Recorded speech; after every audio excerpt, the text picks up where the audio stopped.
Bueno, muy buenas tardes.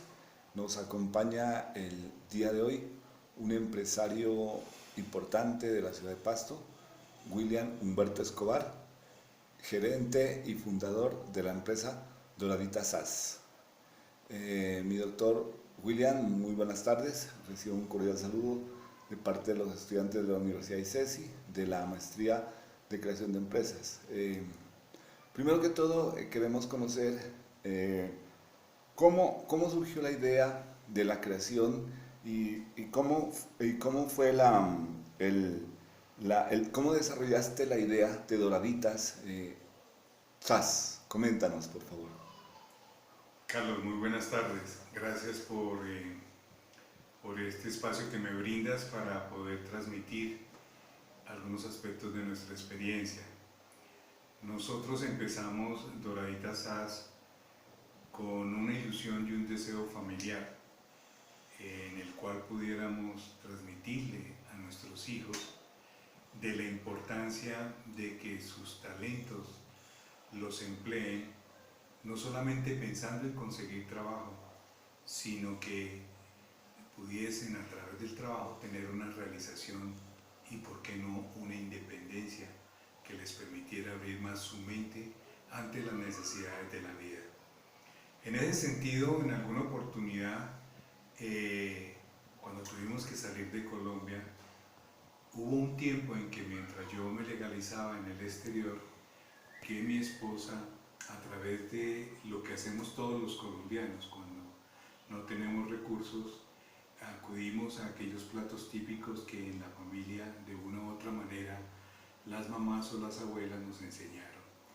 Ella se acordó de las empanadas y sin nunca haber tenido esa destreza de comercializar la empanada, debo manifestar en términos de no aumentar el tiempo de exposición que gracias a ella estuvimos subsistiendo prácticamente un año.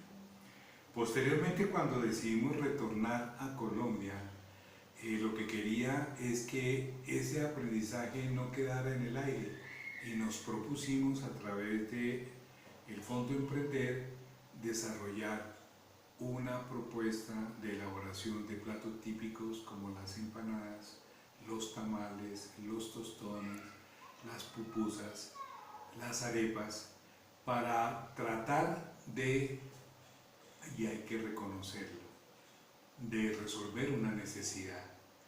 Con el tiempo nos dimos cuenta de que ese es un enfoque, y aprovecho la oportunidad, Carlos, para decirte que ese enfoque debe reactualizarse. Todo emprendimiento debe tener un norte mucho más claro. No hacerlo por una necesidad, sino hacerlo por una oportunidad que el mercado, a gritos, a través de los diferentes consumidores, esté pidiéndole a la oferta que en ese momento se instituye para solucionar sus problemas. Desde un principio nos dimos cuenta de que uno de los problemas básicos del consumidor es que él es cada vez más consciente de que su metabolismo se está viendo afectado por productos como la empanada por su alto contenido de aceite.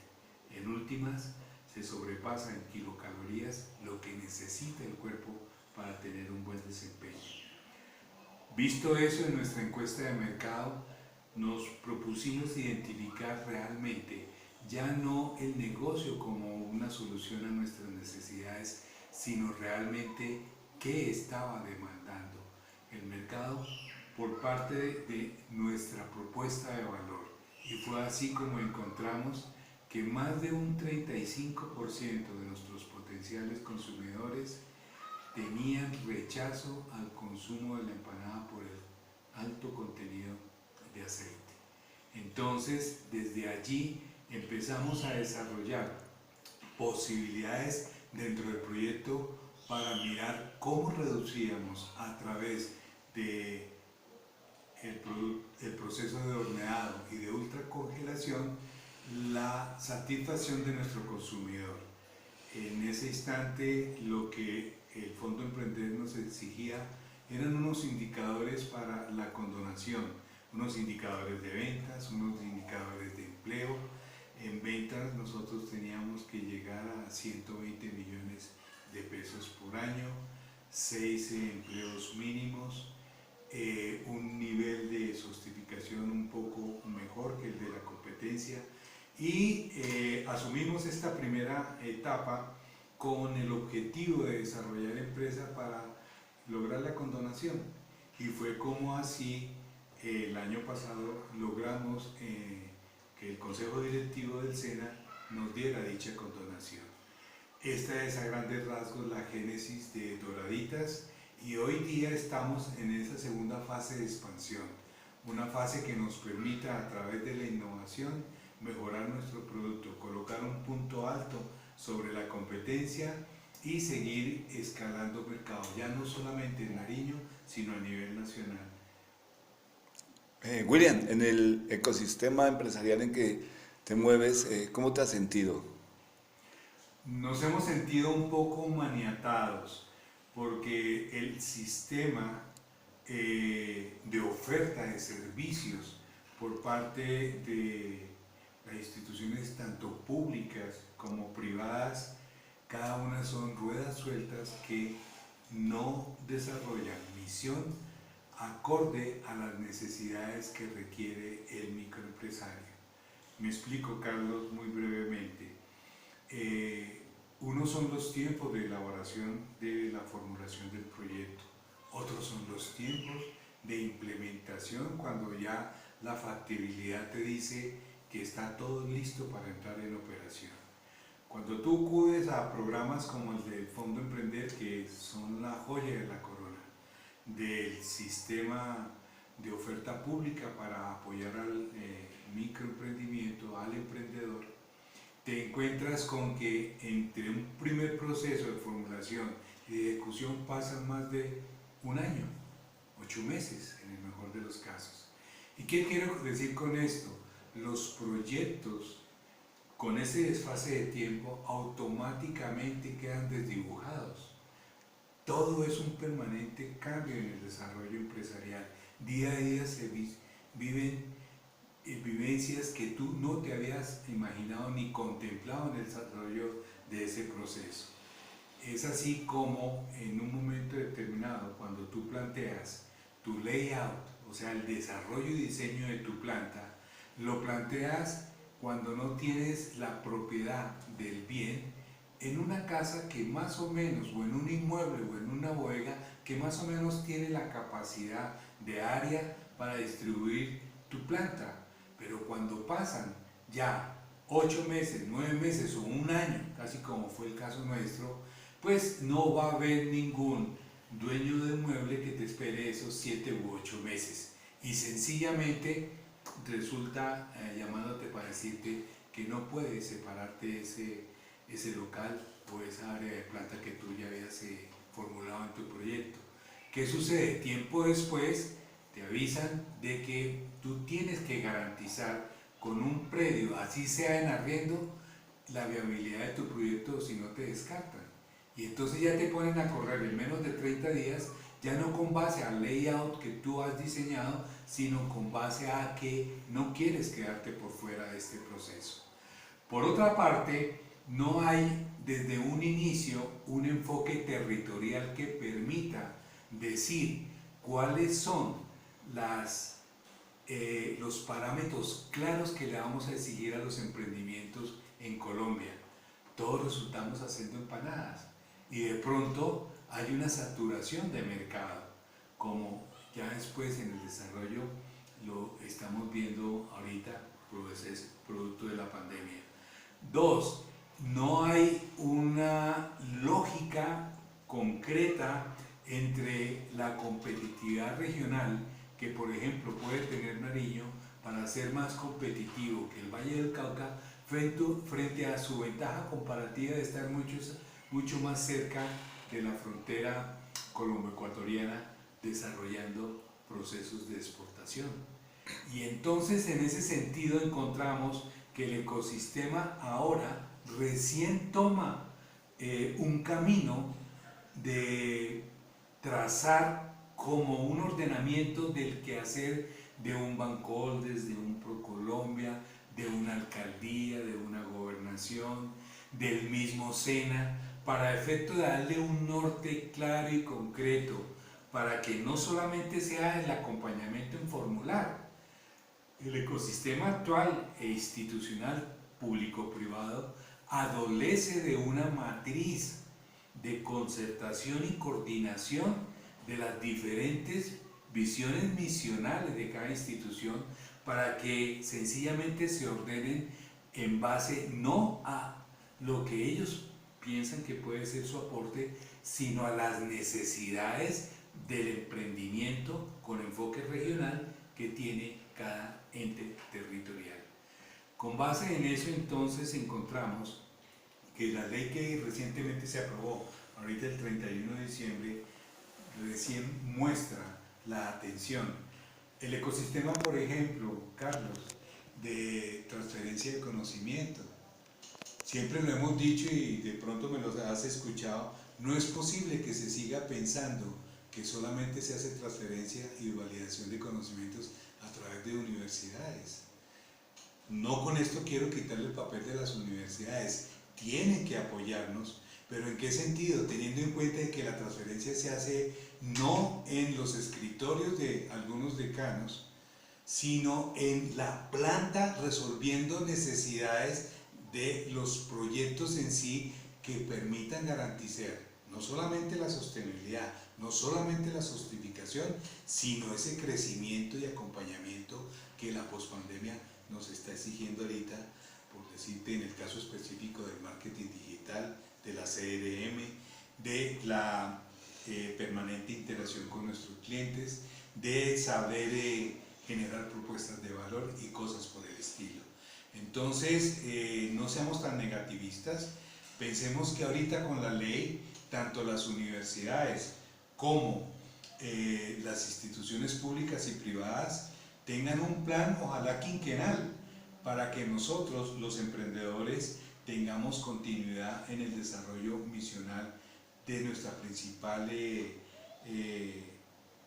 demanda, garantizar empleo de calidad. No podemos seguir creciendo en la informalidad.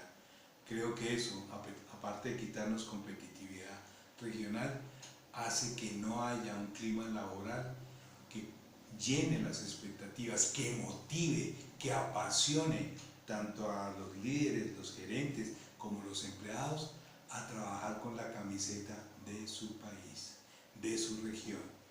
Recuerdo muchos casos de la planta de Llorea, donde prácticamente y ese aire sí hay que reconocérselo a mis paisanos del Valle, no había una diferencia entre el que un director de la organización Llorea almorzara o compartiera con sus empleados. Veo que esa es una práctica que de pronto nos ha llevado a que haya una mayor armonía en ese clima laboral que se vive ya en este tipo de empresas como Llorea y Grasas. Por ahora, expectante a que el clima institucional, público y privado, y esto que tú denominas ecosistema, nos permita empezar a formar verdaderos emprendedores para el futuro y no para los 3 años. No te olvides, Carlos, el 97% aquí en Nariño antes de los 3 años ha quebrado, y yo creo que ya es hora de cambiar esa ecuación y no resignarnos con ser, como lo he dicho siempre, después de 3 años en simples estadísticas registradas por Cámara de Comercio o por el DANE, diciendo que somos parte de ese mundo de fracasados. Yo invito con esto que estoy intercambiando contigo a que seas parte de esa nueva raza emprendedora que no acepta que cualquier emprendimiento antes de los 3 años quiebre. Y ahí es donde está lo que lo simplifico finalmente como una clara elaboración de una matriz institucional que sepa en qué momento interviene cada actor, tanto público como privado, para sacar adelante la sostenibilidad de los emprendimientos. William, te escucho claramente. El gobierno nacional hace la apuesta a crear nuevos empresarios, nuevas ideas empresariales, pero como tú lo manifiestas, hay un divorcio entre lo institucional y lo práctico. ¿Es cierto aquello? Claro, Carlos, en un momento determinado ya todos sabemos desde el sector microempresarial que es la única manera para crecer, una vez que se han identificados potentes proyectos, es a través de la innovación. Pero a la innovación no tiene acceso todo el mundo. A la investigación, así sea investigación preliminar, aleatoria, investigación en terreno, es casi que un imposible para un gran porcentaje de los emprendedores. Mira que recientemente nosotros estamos en ese proceso, después de formalizados casi, todavía no hemos cumplido los 3 años, pero recién estamos en nuestra segunda fase de expansión, en donde un Innova entra, hay un impulsa por otro lado, hay una demanda del mercado, pero que finalmente si tú no logras tener recursos propios, tú te ahogas y puedes llevar al fracaso el emprendimiento por ese mismo divorcio, porque no preparamos, y te lo explico claramente en lo siguiente. Si ahorita te llega una universidad o un impulsa a Doraditas SAS a decirnos qué necesitan, y nosotros le contamos que tenemos la posibilidad de exportar al Ecuador siempre y cuando sigamos con la reducción de los contenidos de grasa y el aumento de la vida útil de nuestros productos como medios para llegar allá, y ellos no nos llegan en el tiempo indicado, todo el esfuerzo que se ha realizado desde un principio se va a perder. Por el contrario, si existe la planificación del SENA, donde se sepa, SENA formula, ¿quién expande? Innova. ¿Quién comercializa? ProColombia. ¿Quién soporta y en qué momento los recursos monetarios, no por el sistema tradicional, sino acorde a las necesidades del emprendimiento? Si no hay una parte clara de aporte de la DIAN que diga, vamos a apoyar las gerencias de los municipios en términos de que los primeros 10 años vamos a suavizar la parte impositiva con los emprendimientos mientras logran la escalabilidad comercial.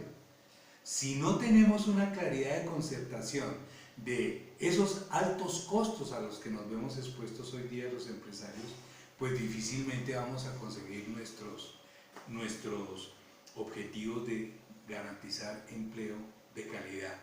Y por otra parte, no te olvides, hay muchas teorías económicas que en este momento están planteando de que se debería generar incluso por el solo hecho de vivir en las personas que están en capacidad de trabajar un sueldo asignado básico.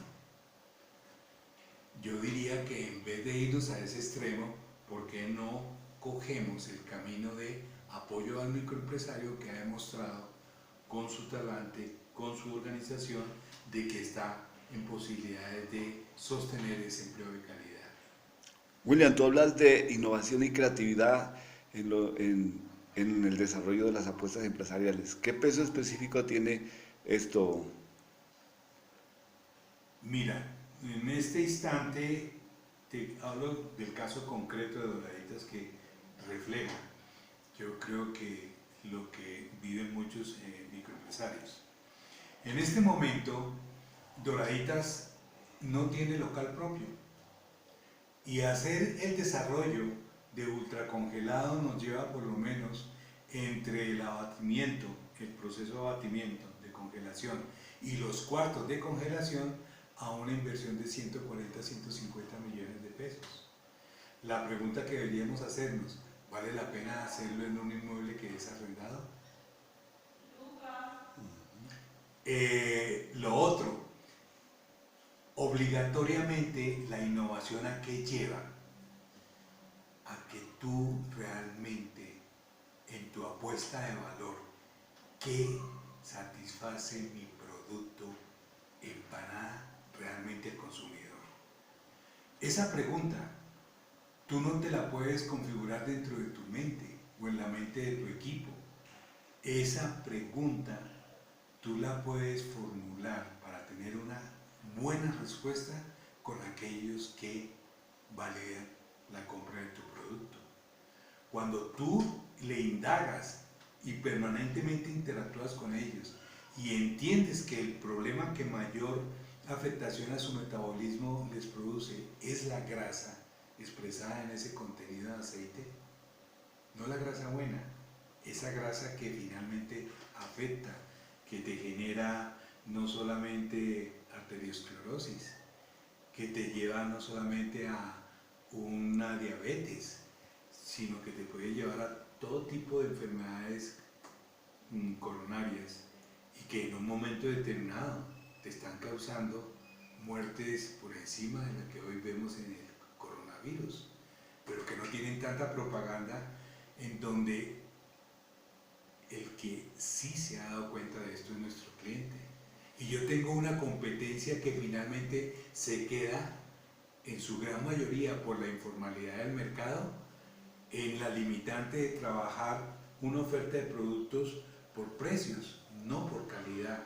Si yo logro a través de la innovación, créeme que generamos ya no los 6 empleos con los que iniciamos, sino que estaríamos yéndonos a 12 empleados directos. ¿Y por qué te recalco esto de la innovación? Porque es la única manera como 12 empleados me permiten a mí ya no ser microempresa, sino ser pyme. Porque también te cuento con relación a tu pregunta anterior y esta, que todo está formulado es para sacar adelante por ahora a las pymes, empresas pequeñas y medianas que tengan más de 11 empleados. Y si no, miremos solamente la variable crédito. Si tú eres un microempresario, implica mucho mayor riesgo el prestarte un crédito a ti, y por eso tiene la justificación de decir que te pueden cobrar desde el 10, 12, 15%. Plata que realmente es costosa para desarrollar. Pero si tú eres pyme, tienes posibilidad de tener acceso al crédito no más del 4% efectivo anual. Y eso marca una diferencia. Y solamente estoy hablando del tópico financiero. No nos digamos mentira con el tópico comercial. Nos podríamos extender, no sé cómo está tu tiempo, para tocar cada una de estas variables, pero lo que te digo, la innovación es el único camino posible para consolidar desarrollo microempresarial, para hacer escalabilidad comercial. Doraditas en este momento tiene 2 potenciales compradores que le permitirían en el Ecuador una compra de 100.000, 200.000, y uno de ellos, un gran comerciante, me dice que puede llegar a comprar 1 millón de empanadas año. ¿Cuál es el beneficio para el microempresario? De que necesita capacitación. Entonces, ¿quién da la capacitación?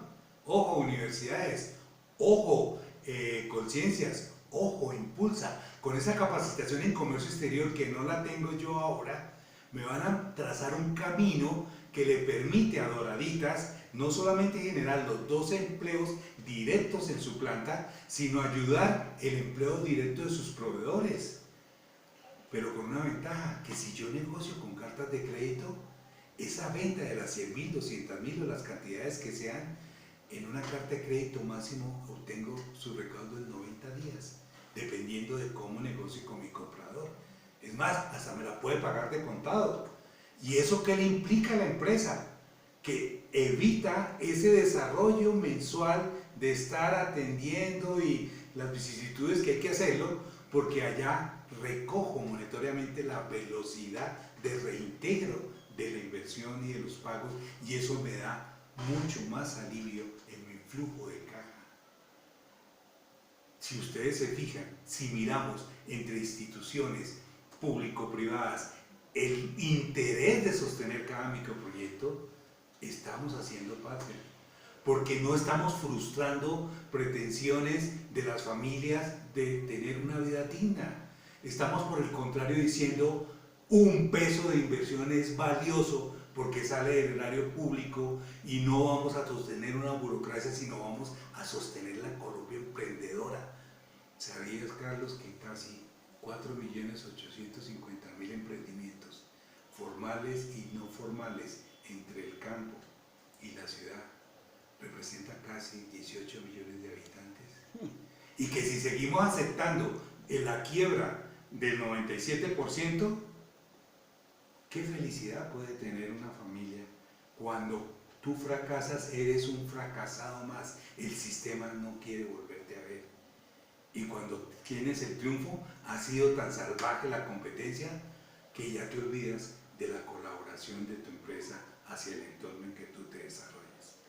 Hoy día, la economía colaborativa está desligada a ese ecosistema. Estamos tratando de introducir con algunas personas pensantes de que un mecanismo para hacer frente a negocios ilícitos, para hacerle frente a tanta desigualdad, es el apoyo real y decisivo de la política pública hacia el desarrollo microempresarial mediante la innovación. William, época dura que tocó vivir a doraditas con esto de la pandemia. Cuéntanos cómo sobrevivieron o cómo hicieron para salir adelante. Carlos, yo te voy a ser muy honesto. Para nosotros fue mortal porque logramos llegar a un punto donde vendíamos 320 empanadas al día, promedio 300, porque también había días de 280. Como tenemos una capacidad de procesar 500 empanadas hora, pues tú como gerente tienes que mirar cómo logras materializar una producción que te garantice mínimo la prendida de un horno o la empaquetadora, porque muchas veces gastas más en prenderla que estar tú paralizado. Entonces, en ese sentido, cuando llega la pandemia, de un momento a otro se nos cierran las puertas con los centros educativos. Nosotros le vendíamos al Javeriano, al Javerianito, a la Universidad Sesma, a la Mariana, al Hospital San Pedro, al Infantil, cafeterías ubicadas ahí en el complejo Sebastián, a Pillares, y justo trabajábamos con los grandes eventos. Acuérdate que patrocinamos a Alexis Viera, apoyamos a Gustavo Coral para la tragedia de la Chilindrina, y esos eventos junto con toda esta serie de clientes que teníamos, de la noche a la mañana nos cierran y nos damos cuenta de que quedamos como para volver a empezar. La testarudez del empresario y el mirar cómo podemos seguir adelante es lo que nos ha sostenido, Carlos. Esto sí te lo digo así, porque veo que satisfaciendo las necesidades del consumidor con las dos variables que te he propuesto de reducción de aceite y de alargamiento de la vida útil a los 180 o 360 días, nos permite manejar de mejor forma esas necesidades de nuestros consumidores.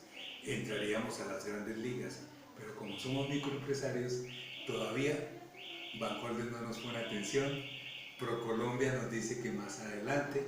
Las cámaras de comercio están interesadas en hacer que año tras año ellas puedan validar sus registros, porque de eso viven, pero no hay un interés nacional como propósito. Ojalá el sector microempresarial, a través de cada uno de los actores involucrados, nos hiciera sentir la pasión que sentimos cuando juega la Selección Colombia. Ahí ya no pensamos en Pasto, ni en el Deportivo Cali, ni en el América, ni Millonarios, sino pensamos en Colombia. ¿Por qué? Y yo invito desde esta pequeña entrevista, Carlos, que como empresarios y como apoyadores del desarrollo empresarial formemos un propósito nacional. Estoy convencido que acabaríamos, no del todo, pero acabaríamos con la gran inequidad en la distribución del ingreso. William, para finalizar, un consejo para nosotros, los estudiantes de creación de empresas de esta maestría. ¿Qué nos puedes decir, tú como empresario y que lo has vivido en carne propia, un consejo para nosotros? Lo primero, en su localidad, en su región, miren las ventajas comparativas que ella tiene, tanto en el talento humano como en su territorio, que estén acordes con la cultura de la gente a la cual tú y tus compañeros y demás actores van a desarrollar, que sea de tal impacto que tú puedas cumplir con los 3 objetivos de todo emprendimiento: generar empleo formal, pero acorde a las necesidades de la zona, no acorde a lo que nos establece las directivas desde el nivel nacional. Creo que hay que hacer realmente claridad en el enfoque de territorio.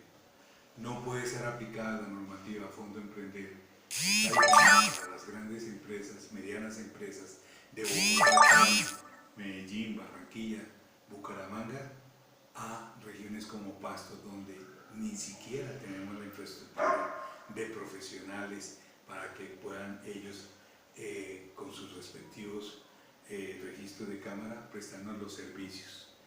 No nos pueden seguir exigiendo, como me lo hicieron a mí, de que debía cumplir con un registro INVIMA a los costos que nos tocó pagar, cuando en un momento determinado quedas tú a la deriva. El consejo, por favor, úntense de barro, y úntense de barro es vayan a los sitios. Yo por mucho tiempo como profesor me di cuenta, y te lo digo ojalá no se vaya a afectar a nadie, Carlos, en mi vida como profesor me di cuenta, cuando empecé a ser empresario, de cómo embrutecí a más de uno de mis alumnos. Y créeme que no lo hacía de malo. Yo transfería los conocimientos de libros, de experiencias de otros países incluso, porque no tenía ese acervo. Cuando nos metamos en esto, que tengamos esa vena empresarial, que la sintamos, que estemos convencidos, que tengamos pasión por ella. Y les juro que ahí sí la microeconomía tiene razón de ser. Las curvas y demás es posterior. Ahorita es entender cómo desarrollamos cultura empresarial. Y la pregunta, Carlos, con tu gente, ¿tú qué priorizarías? ¿Montar el negocio o primero educar a tu gente para que pueda sacar adelante el negocio? Que no te vaya a pasar lo que me pasó a mí. Recuerdo que el Plan Nacional de Rehabilitación, PNR, en algunas zonas del Guaviare, del Bichá, resolvieron entregarle, para mejorar calidad de vida a los indígenas,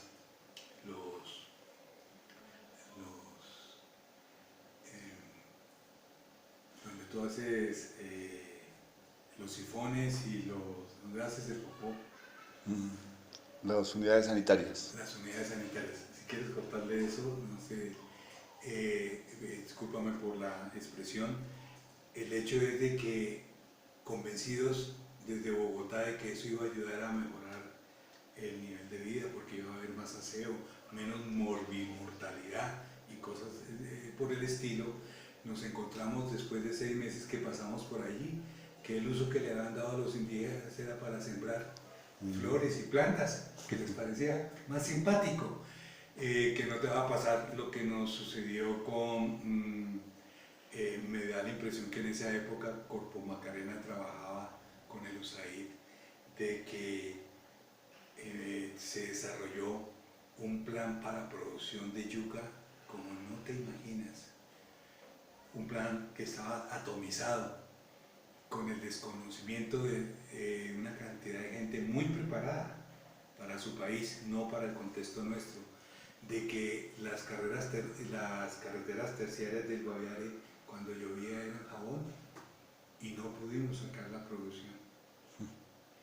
que no te pase eso, que por favor mire definitivamente las ventajas comparativas frente a la cultura y de tu pueblo, de tu gente, de que se vayan poco a poco generando desde circuitos económicos para mejorar calidad de vida, como creo que en la Colombia profunda se debe hacer, pero que sí haya por lo menos un pequeño megaproyecto que implique una visión desde el gobernador indígena, en tu caso, o desde el gobernador gerente de su espacio territorial, o desde el alcalde gerente de su municipio, para que diga, aquí vamos a jugar todos por sacar adelante ese proyecto. William, muchísimas gracias. Te quedaremos agradecido y nos vemos en una próxima. Gracias. A ti, Carlos, muy amable y ya sabes. Ojalá haya grabado. Ah, sí. Sí quedó.